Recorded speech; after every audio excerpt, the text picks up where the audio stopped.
ஆகம கோவில் உட்பட எல்லா கோவில்களிலும் அனைத்து ஜாதியையும் சேர்ந்த இந்துக்களை அர்ச்சகர்களாக நியமிக்கலாம் அப்படின்னு திமுக ஒரு சட்டம் கொண்டு வந்தது. ஆனா இந்த சட்டத்தை எதிர்த்து நிறைய பேர் உச்ச நீதிமன்றத்துல வழக்கு போட்டிருந்தாங்க.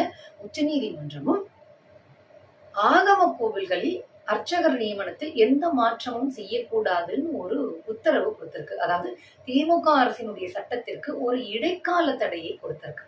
நம்ம என்ன கேட்கிறோம் அப்படின்னா, ஒரு காலகட்டம் வரைக்கும் கோவில்களுக்குள் பிராமணர் அல்லாதவர்கள் போகக்கூடாதுன்னு இருந்தது. கோவில் இருக்கக்கூடிய தெருவுக்குள்ள கூட பிராமணர்கள் அல்லாதவர்கள் போகக்கூடாதுன்னு இருந்தது. கோவிலை சுற்றி இருக்கக்கூடிய பகுதிகளில் கூட பிராமணர்கள் அல்லாதவர்கள் போகக்கூடாதுன்னு இருந்தது. பிராமணர்கள் அல்லாதவர்கள் படிக்க கூடாதுன்னு இருந்தது.